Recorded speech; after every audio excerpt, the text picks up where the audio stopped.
Alors, nous allons passer à la deuxième étape de mise en pratique de l'effet de trompe-l'œil. Donc, vous vous souvenez, à l'étape précédente, nous avons reproduit les veines du bois.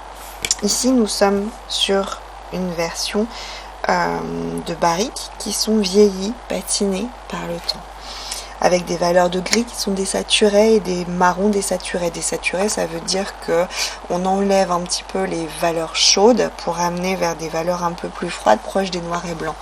Donc c'est pour ça qu'on a des marrons bleutés, marrons grisés, presque comme une photo vieillie. Donc concrètement, je vous ai donné ce document qui est le document original. Ici, vous allez devoir reproduire en noir et blanc et donc en valeur de gris, et ici en version colorée.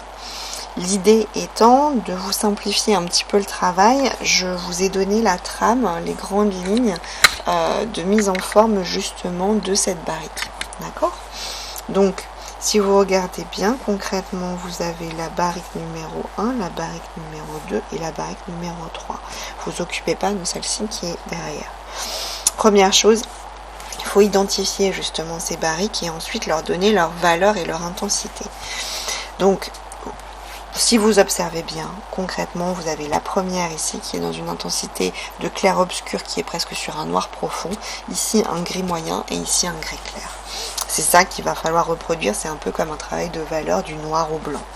Donc, concrètement, on va commencer par le moyen, ça vous permettra un peu de jauger qu'est-ce qui doit être plus intense et moins intense. Donc, ici, vous avez votre barrique. D'accord ? Je repasse tout simplement sur la zone entre les deux cerclages. Donc, ce que je veux tout simplement, c'est que vous laissiez aller votre crayon entre les deux cerclages. Voilà. Pour amener. Donc, vous êtes avec un 2B, hein, là. Donc, vous allez me dire comment fait-on pour retranscrire les valeurs d'ombre et de lumière sur un objet en volume. Si vous observez par exemple un taille-crayon, voilà. Vous avez bien vu que le taille-crayon prend la lumière selon son positionnement dans un espace. Vous avez tout d'abord l'ombre portée, c'est-à-dire l'ombre qui est projetée sur une surface plane. Donc l'objet, avec la lumière qui se dépose sur cet objet, génère une ombre dans un espace qui s'appelle l'ombre portée. Il y a l'ombre propre et l'ombre portée. Ici, vous avez votre document. Vous voyez bien que sur cet objet, la lumière se dépose et s'accroche selon sa forme. Ici, nous, on est sur un demi-cylindre, donc un peu comme un tonneau. La lumière va accrocher sur l'espace qui est en relief. L'ombrage va être sur chaque extrémité. Donc, tout ce qui est en volume va accrocher plus la lumière. D'accord ? L'ombre se joue sur les extrémités qui ne sont pas dans la lumière. Donc, concrètement, sur cette barrique, elle est dans l'ombre ici, elle est dans l'ombre là. Ici, nous allons donc être dans l'axe de la lumière. C'est pourquoi j'amène mon ombrage sur les extrémités gauche et droite de ma barrique. Donc, première chose, je fais un va-et-vient de gris moyen en horizontal et en vertical.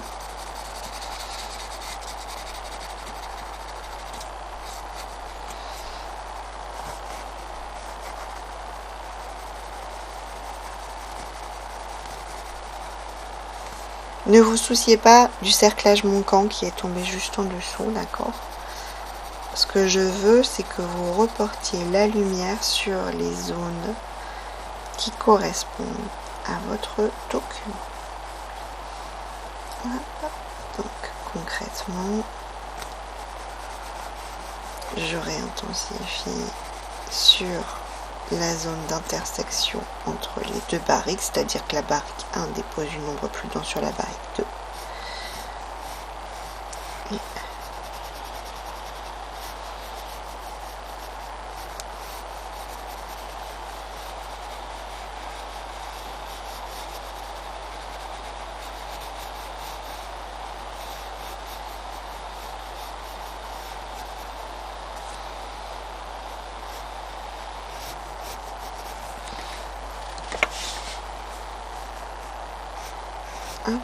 Donc vous observez les zones d'ombrage. Forcément, sur la zone de cerclage, là, le métal qui est rajouté sur le bois génère une légère petite ombre portée sur son bois.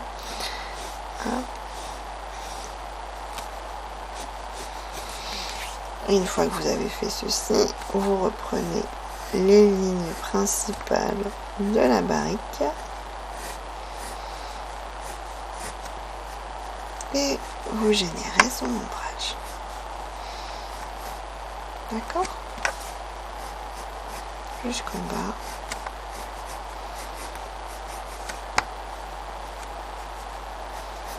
Ok. Donc là, on est à peu près sur la première valeur de gris de la première barrique. En tout cas, la première barrique réalisée par moi, d'accord? Et ici, sur le cerclage, vous faites exactement comme tout à l'heure. Vous générez un petit gris moyen qui est forcément plus intense sur la zone d'ombrage pur. Voilà, comme ceci.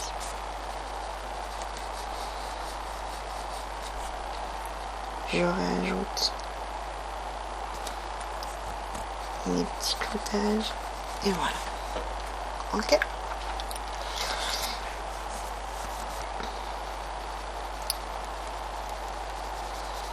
Je reproduis la technique sur mon cerclage. Donc il faut que le gris du cerclage soit moins intense que le gris de mon bois, de mon essence de bois. D'accord? Tout simplement. Maintenant, on va s'axer sur l'autre barrique. Donc vous avez toujours la base de la structure de la barrique. Et cette fois-ci, forcément comme elle est en premier plan, elle passe devant. Voilà. L'autre étant juste derrière. Il faut absolument faire attention à ce que la barrique dans l'échelle soit en premier, celle-ci en deuxième et celle-ci en troisième. Donc son appui au sol, ça va faire 1, 2, 3 en décalé. D'accord? Ok. Je mets mon cerclage. Hop. Je mets mon cerclage. On le verra pratiquement plus, hein, d'accord? Le cerclage, c'est simplement moi qui m'amène mes repères, d'accord? Pour redonner la forme à mon cylindre. Et maintenant, vous allez tout simplement... Alors, ce que je veux, c'est vraiment que vous vous entraîniez à avoir votre main ancrée dans la feuille. Et comme ceci, répétez un va-et-vient de votre crayon comme des hachures, millimètre par millimètre. Ils doivent se suivre pour amener un gris unique. D'accord? Et vous allez répéter justement ce même mouvement. Vous êtes passé une fois et maintenant vous allez passer une seconde fois. Et vous allez croiser pour éviter, comme je vous l'explique tout le temps, que l'on voit le trait de crayon, d'accord? Donc déjà avec cette technique de va-et-vient avec la main qui se recule tout doucement, normalement vous devez avoir pratiquement pas de traces de crayon et vous allez répéter à l'infini la continuité justement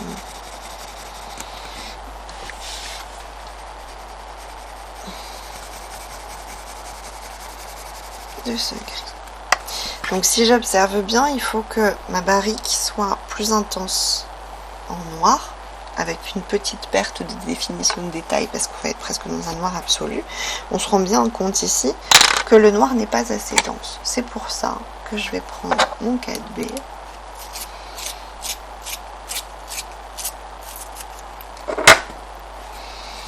Donc je vais commencer à amener plus d'intensité. Alors bien évidemment, hein, je pars toujours de la droite vers la gauche vu que l'ombrage est à droite, hein, d'accord? Et je repasse par zone correspondante au dessin de ma barrique. C'est-à-dire, vous avez les dessins principaux, on a donné les lignes principales de la barrique, et bien vous reprenez ces lignes et vous les ombragez.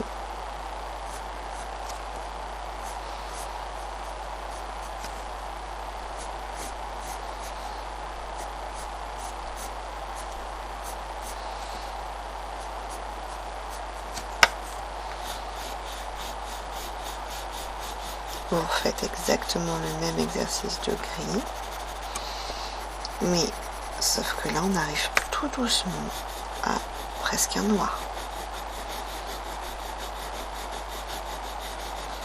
Alors vous avez vu, je suis mon cylindre, donc mon trait n'est pas droit comme ceci, mais il est courbe.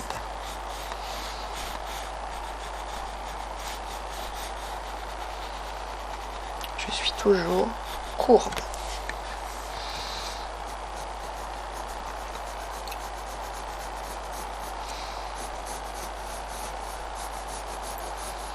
Donc on est vraiment sur du gras pur avec un noir très intense. Donc forcément votre barrique devient d'un beau gris noir. On est presque dans du clair obscur. Le clair obscur, c'est l'objet qui sort concrètement, hein, on va vous dire ça. Vous imaginez un fond noir, au lieu d'avoir une feuille blanche, vous avez un fond noir. Et en fait, l'objet sort de ce fond un petit peu avec une zone de lumière par tranche choisie. Et c'est un peu comme si l'objet sortait de l'obscurité. Ça donne forcément un caractère dramatique à votre image. Et c'est aussi très joli. Hop. Donc là, je fais ressortir une planche de bois, le cerclage, d'accord.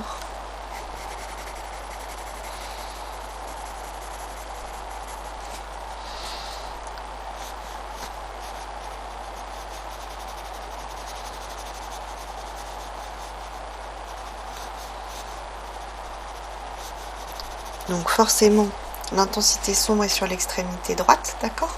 Il y a la lumière qui accroche sur la partie centrale, comme ici et comme ici. Vous avez un petit éclat juste à ce niveau, d'accord. Vous pouvez passer un petit coup de gomme si vous le souhaitez pour justement relancer cet éclat. Mais l'objet est en grande partie, la première barrique, le premier objet est presque dans un noir, d'accord. Presque.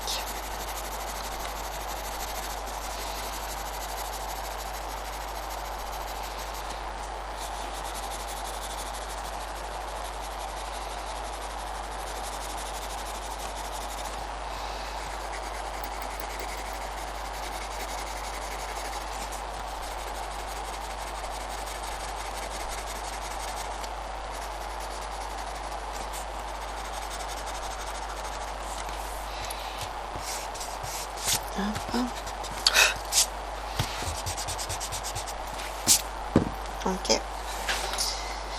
Donc, un gris très intense, un gris moyen et maintenant un gris clair. Pour le gris clair, j'oublie pas, je reviens sur un 2B, d'accord. Étant donné que depuis tout à l'heure, je suis sur un 4.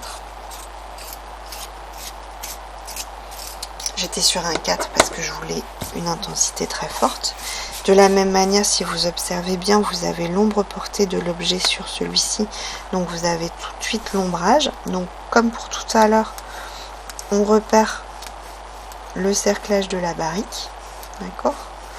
Histoire de ne pas se tromper dans la forme de l'objet, tout simplement. On sait que dans son repère la première barrique est plus loin que la seconde, d'accord ? La seconde est un petit peu moins loin que la troisième. Donc ici, j'amène mon ombrage comme repère.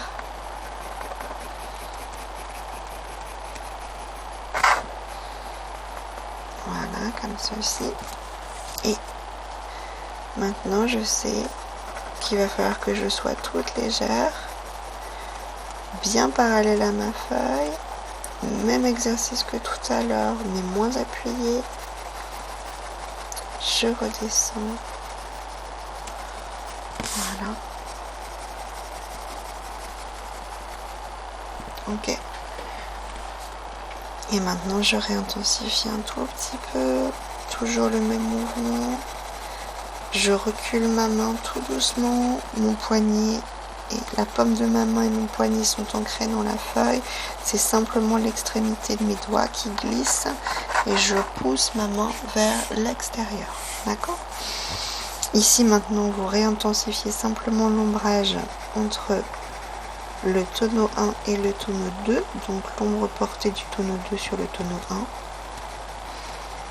tout simplement. Et maintenant, on va tout simplement redéfinir la forme de la barrique. Donc, on sait que l'ombrage est plus intense sur l'intérieur du cerclage, donc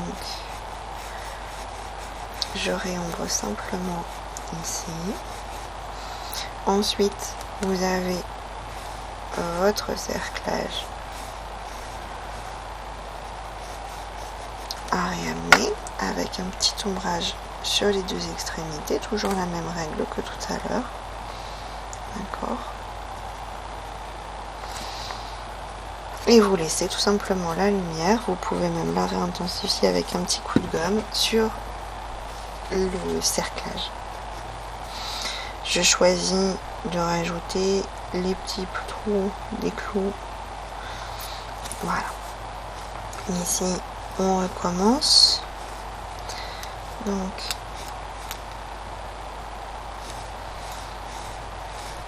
second cerclage, il n'y a que le cerclage qui va être plus intense en fait, en gris.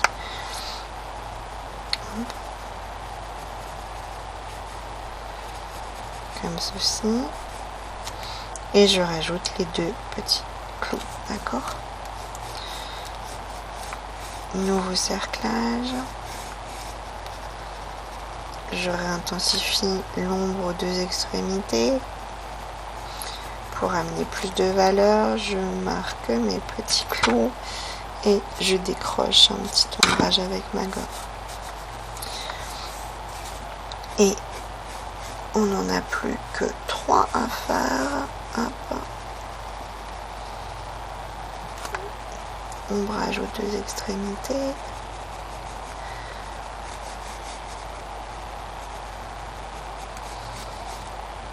Les petits clous. Encore une fois, ombrage aux deux extrémités.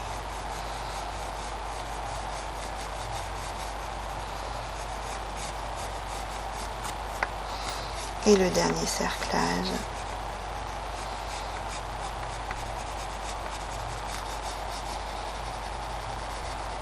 Que je choisis volontairement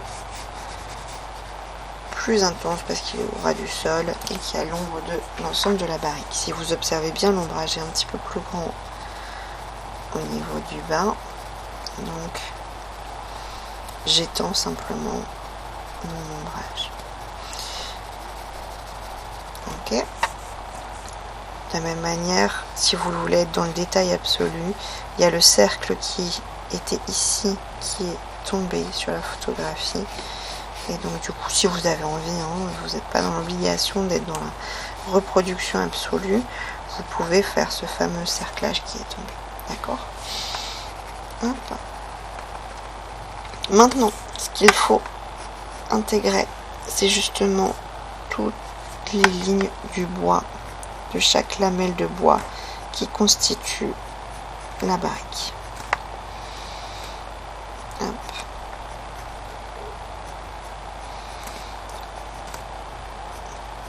Donc c'est exactement la même chose que quand on faisait le trompe-l'œil du bois tout à l'heure. Vous faites des petites... Alors là, au lieu d'être horizontale, on est verticale forcément parce que la barrique est verticale. Donc ces planches ne sont pas dans le même sens, d'accord ? Mais vous amenez tout simplement vos petites lignes qui vont faire comprendre justement qu'il s'agit d'une barrique. Alors je vais simplement ramener un petit peu plus de valeur de gris sur ma barrique numéro 2 parce que je trouve que quand même elle est un petit peu plus intense que sur le dessin que j'ai produit actuellement.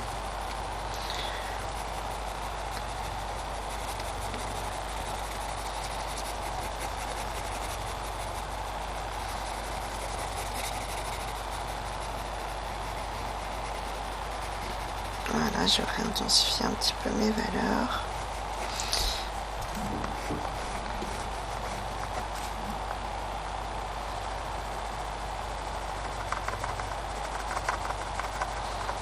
D'où l'intérêt de commencer par la barrique centrale, ce sera votre repère. Au début, bien évidemment, c'était la plus sombre, et puis ensuite elle est devenue la moyenne. Elle est toujours la moyenne, mais je trouve qu'elle est quand même un petit peu claire par rapport au tout premier document, d'ailleurs que je vais éclairer un tout petit peu avec un petit coup de gomme. Voilà.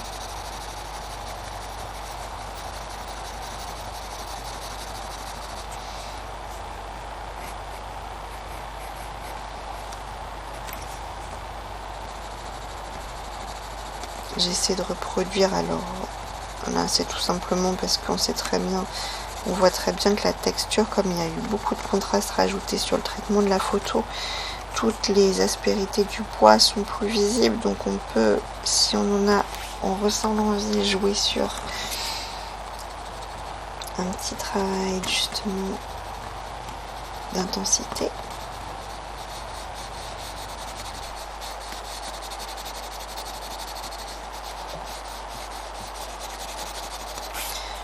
Après, on peut bien évidemment toujours aller plus loin, hein. C'est une question de temps donné à sa réalisation.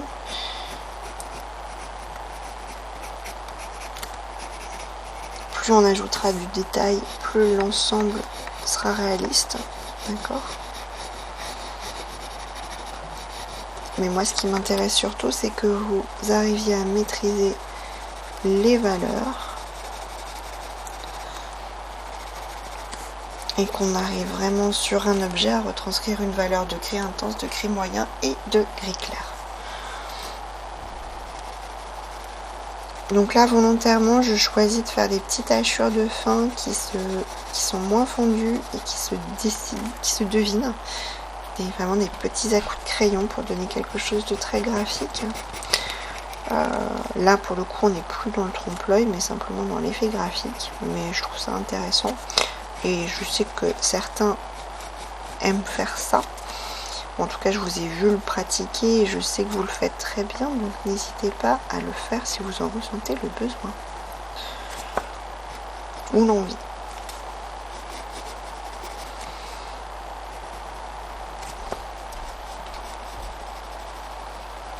Et voilà pour la première partie.